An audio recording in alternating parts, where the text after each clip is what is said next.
34.5 ሚሊዮን የአዋሽ ባንክ አክሲዮኖች፣ 6.7 ሚሊዮን ብር የሚያወጡ የአቢሲኒያ ባንክ አክሲዮኖች፣ 3.2 ሚሊዮን ብር የሚያወጡ የኢትዮ ቴሌኮም አክሲዮኖች እና 933 ሺህ ብር የሚያወጡ የወጋገን አክሲዮኖች፣ 517 ሺህ ብር የሚያወጡ የአባይ ባንክ አክሲዮኖች እና 47980 ብር የሚያወጡ የገዳ ባንክ አክሲዮኖች በዚህ ባሳለፍነው ሳምንት ከነሐሴ 4 እስከ 8 በተደረገው በኢትዮጵያ ሰነደ ሙዓደንያዎች ገበያ በተደረጉ ግብይቶች የተፈጸሙ ግብይቶች ናቸው።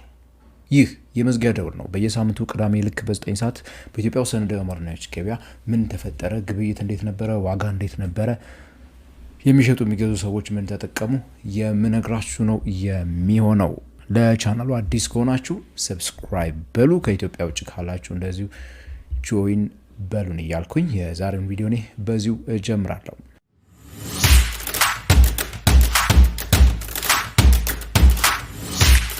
ውድ ተመልካቾች ታዲያ በተደጋጋሚ አንድ የምትጠይቁት ጥያቄ አለ። እንዴት አድርገን በነዋይ አፕሊኬሽን ላይ ትሬድ እናደርጋለን የሚሉትን ነገሮች እስቲ አጠር ያለ ስልጠና ለመስጠት አስቤያለሁ። ስልጠናውን መውሰድ የምትፈልጉ ሰዎች ታዲያ ዲስክሪፕሽን ላይ በተቀመጠው ቴሌግራም ሊንክ ላይ መረጃዎችን ስለምታገኙ ቀጥታ እዛ ሄዳችሁ በዛ መልኩ ወደ ስልጠናው መሄድ እንችላለን። በቅርቡ ይጀምራል ስልጠናው። ተቀላቀሉና ስልጠናውን አብራችሁን ውሰዱ። ነዋይ ላይ አክሲዮኖችን መግዛት መሸጥ የሚሉትን ነገሮች ምንድናቸው፣ ላው ላይ የተቀመጡት ነገሮችም አንድ ባንድ የምናወራባቸው ነው የሚሆነው በቴሌግራም ላይቭ ማለት ነው ስልጠናውን። እንግዲህ በዚህ ባሳለፍነው ሳምንት ማለትም ከነሐሴ 4 እስከ 8 ከሰኞ እስከ አርብ በነበረው ግብይት፣ በነገራችን ላይ ቅድም የነገርኳችሁ ግብይቶች ማለት ነው በአጠቃላይ 25258 አክሲዮኖች ናቸው የተገበያዩት። ታዲያ በዚህኛው ሳምንት ከሌሎቹ ጊዜ ጥሩ ወይ ደግሞ የተሻለ በሆነ መንገድ ሁሉም በገበያው ላይ የተመዘገቡ ድርጅቶች አክሲዮኖች ባለቤቶችን ቀይረዋል። ግብይት ተካሂዶባቸው የነበረበት ሳምንት ነው። በቀደመው ሳምንት 21218 አካባቢ አክሲዮኖች ብቻ ነበሩ ባለቤት የቀየሩት። በዚህኛው ቁጥራቸው መጨመሩ ልንመለከት ችለናል። በግብይት ደረጃ ግን እምብዛም ጭማሪ አላሳየም። ባለፈው ሳምንት 469 ነበረ፣ በዚህኛው ወደ 471 ነው ግብይት የጨምረው። ግብይት ስላችሁ መግዛት መሸጥ ማለት ነው። ቮሊዩሙን በዛ ያለ አንድ ሰው ብቻውን ሲገዛ እንግዲህ ግብይት ቁጥር ቀንሶ አክሲዮኖቹ ብዛታቸው ሊጨምር እንደሚችል መገመት ትችላላችሁ። ታዲያ ባለፈው ሳምንት ከነበረው ግብይት ከ10 ሚሊዮን ብር በላይ ነው በዚህኛው ሳምንት ጭማሪ የታየው ባለቤት በቀየሩ አክሲዮኖች ብዛት ሄደን ስንመለከት ማለት ነው። 32.2 ሚሊዮን ብር የሚያወጣ አክሲዮን ነበረ በቀደመው ሳምንት ግብይት የተደረገው በዚህ ገበያ ላይ። በዚህ ባሳለፍነው ሳምንት ግን 46 ሚሊዮን ብር አልፏል ማለት ነው በዚህ ገበያ ላይ የተደረገ ግብይት ወይ ደግሞ በብር መጠን በመታሰሉበት ሰዓት እንግዲህ 46 ሚሊዮን ብር ተንቀሳቅሷል በዚህ ባሳለፍነው ሳምንት 5 ቀናቶች ብቻ ማለት ነው። እነዚህ ቁጥሮች አሁንም ቢሆን ያው በሌሎች ገበያዎች ስታንዳርድ ገና የሚያስብሉ ነገሮች ቢሆኑም ለኛ እንደ ጀማሪ ግን ጥሩ የሚባል ግብይት የተካሄደበት ሳምንት ነው ልንል እንችላለን። ይህ ያሳለፍነው ሳምንት ታዲያ አንድ ባንድ እንመልከታቸው። አንዳንዶቹ በዚህ ገበያ ላይ 6 ድርጅቶች እንደተመዘገቡ ነግሬያቸዋለሁና አብዛኛውን አክሲዮን ቅድም ካልነው ከ40 ምናምኑ ሚሊዮን ብር ውስጥ 34 ሚሊዮን ብሩ አብዛኛውን ማለት ነው ገንዘብ ያንቀሳቀሰው የአዋሽ ባንክ አክሲዮን ነው። የአዋሽ ባንክ አክሲዮኖች ሰኞ 2595 ብር አካባቢ ጀምረው ሳምንቱን ሲያጠናቅቁ አርብ ላይ እንግዲህ 2500 ብር ላይ ነው እየዘጉት ማለት ነው። ያ ማለት እንግዲህ በአዋሽ ባንክ ለምሳሌ እንደ ትሬደር ሰኞ ገዝቶ እጁ ይዞ መሸጥ አስቦ ለማትረፍ ያሰበ ሰው ኦልሞስት 95 ብር አካባቢ ዋጋ ያጣል ማለት ነው በእጁ ላይ ያለው አክሲዮን ማለት ነው በዋጋ ደረጃ።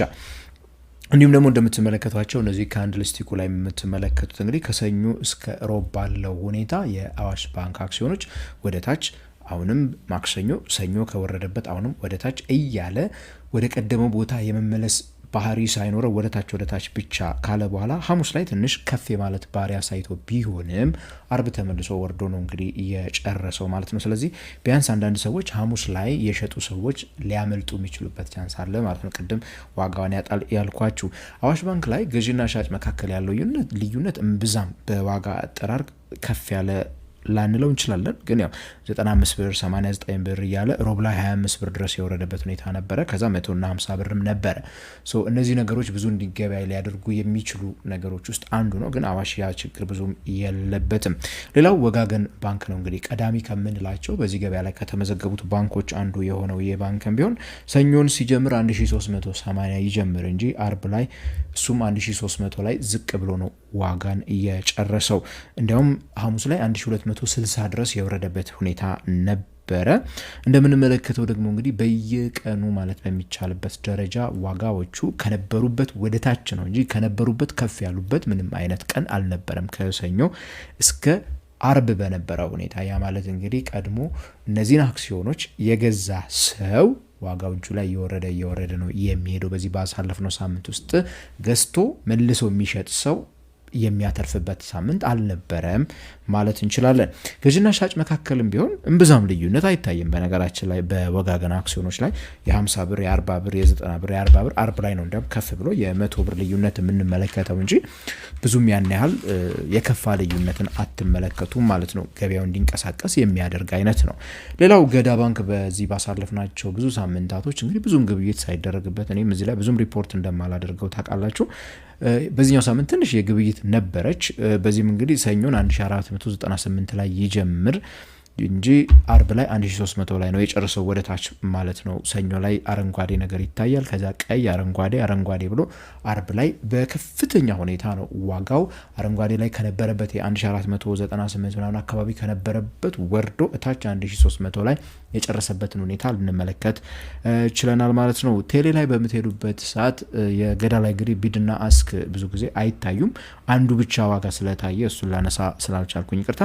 ቴሌ እንደዚሁ በተመሳሳይ መልኩ ሰኞን 510 ብር በአንድ አክሲዮን ማለት ነው ሰዎች ሲገዙ የነበረ ሲሆን 499 ብር አካባቢ ነው አርብ ላይ ሲያጠናቅቅ የጨረሰው። ከሰኞ እስከ አርብ በምትመለከቱበት ሰዓት እንግዲህ ግራፉ ላይ እንደምታዩት በተመሳሳይ መልኩ ቴሌም ላይ ቢሆን እንግዲህ ሰኞ የገዛ ሰው ማክሰኞ ከሰኞ እየወረደበት፣ ሮብ እየወረደበት፣ ሐሙስ እየወረደበት፣ አርብም በተመሳሳይ መልኩ ከነበረበት እየወረደ እንጂ የመጨመር ቴንደንሲ ያልታየበት ሁኔታ ነው ያለው። ይሄም እንግዲህ ቅድም እንዳልኳችሁ ቴሌ ላይ ለምሳሌ ሰኞ ገዝቼ የሆነ ቀን ሸጠዋለሁ ብሎ ላሰበ ሰው አርብ ላይ እንደዚሁ በተመሳሳይ መልኩ ምንም ነገር የማያተርፍበት ሁኔታ ወይ ሊከስር የሚችልበት ሁኔታ በሁሉም ተቋማት ላይ ተመልክተናል። ወደ አቢሲኒያ ባንክ ሲሄድ እንግዲህ አቢሲኒያ ባንክ 1895 አካባቢ ሰኞ የጀመረ ሲሆን 1705 ድረስ ሐሙስ ወርዶ አርብ ላይ ሜቢ 1800 ላይ ከፍ ብሎ የጨረሰበት ሁኔታ ልንመለከት እንችላለን።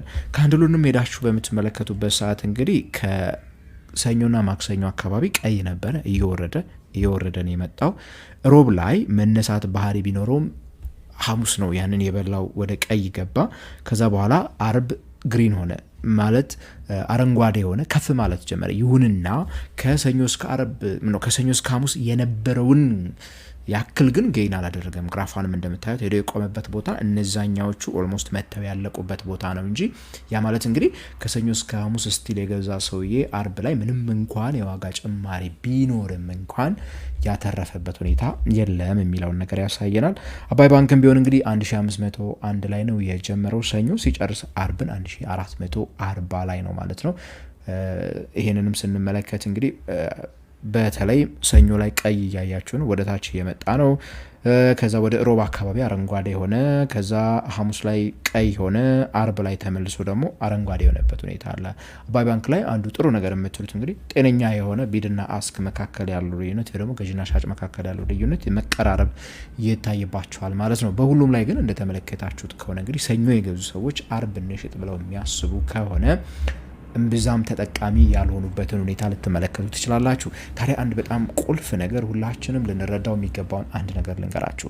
እነዚህ ቁጥሮች እዚህ ጋር የምትመለከቷቸው ቁጥሮች ምንም አይነት ከድርጅቱ ትርፋማነት ጋራ ወይ ደግሞ ድርጅቱ በዚህ ባሳለፍነው ሳምንት ሲሰራ ከነበረው ስራ ጋራ ግንኙነት የላቸውም። ባይ ዘ ወይ እነዚህ ቁጥሮች ገበያው ስለነዛ ድርጅቶች የሚያስበውን ነገርና ገበያው በተለይም ደግሞ ስለነዛ ድርጅቶች ሰነድ መዋዕለ ንዋዮች ወይ ደግሞ ሰነዶች አክሲዮኖች ስላለው ፍላጎትና ስላለው አቅርቦትን ገላጭ ቁጥሮች ናቸው እንጂ እነዚህ ቁጥሮች ዝቅ ማለታቸው ለምሳሌ ሊካፈል ያለውን ትርፍ ክፍፍል የሚቀንስ ነገር አይደለም። ኦር ደግሞ የድርጅቱን እድገት ወደ ኋላ የሚያደርግ ነገር ያንን የሚገልጥ ነገር እንዳልሆነ መረዳት መቻል አለብን። ሁሉ ጊዜ የአክሲዮን ዋጋዎች ያንን ያሳያሉ ማለት አይደለምና የአንዳንድ ድርጅቶች አክሲዮን ገና አክሳሪ ሆነው ሳለ ድርጅቱ ራሱ ገና ኪሳራ ውስጥ እያለ ራሱ በጣም በከፍተኛ ሁኔታ ሊጨምሩ ይችላሉ። የአንዳንድ ድርጅቶች አክሲዮኖች ደግሞ ዋጋቸው ዝቅ እያለ በአክሲዮን ገበያው ነገር ግን አትራፊና ትርፍ የሚያከፋፍሉ ሊሆኑ የሚችሉበት እድል እንዳለ ሁላችንም ልንረዳ ይገባል። ይህ እንግዲህ እዚህ የነገርኳችሁ ለመረጃ እንዲሆናችሁ በዚህ ገበያ ውስጥ መሳተፍ የምትፈልጉ ከሆነ እንዴት በቀላሉ መካፈል እንደምትችሉ ነገሮችን እንድትረዱ ያቀረብኩበት የመዝጊያ ደውል ፕሮግራማችን ነው። የፋይናንሻል አድቫይስ በፍጹም አይደለም። ለዚህ በኢትዮጵያ ካፒታል ገበያ ባለስልጣን የተፈቀደላቸውን የፋይናንስ አማካሪዎች ብቻ ሄዳችሁ እንድታማክሩ እንደ ሁልጊዜውም እንግዲህ አደራ ማለት እፈልጋለሁ። ስልጠናውን መካፈል እፈልጋለሁ ካላችሁ ነዋይ አፕሊኬሽን ላይ እንዴት ነው ትሬድ የምናደርገው የሚለውን ነገር በቀላሉ ለመመልከት እንዲያስችለን ደግሞ ከፈለጋችሁ ታዲያ ምንድነው ማድረግ ያለባችሁ? እታች ዲስክሪፕሽን ላይ የቴሌግራም ሊንክ ተቀምጣለች። እሷ ሊንክ ተጫኗት። ቴሌግራም ውስጥ ገብታችሁ መረጃዎችን በስፋት ማግኘት ትችላላችሁ። የዛሬውን ቪዲዮ ግን እኔ በዚህ አጠናቀቅኩኝ። በቀጣይ ሳምንት በሌላ የመዝጊያ ደውል እስከምንገናኝ ድረስ ታዲያ ቸር ያሰማን። የፍሬያማነት ሳምንት ለሁላችንም ይሁን እያልኩ የምሰናበታችሁ ነኝ። ገሜ ብራው ነኝ።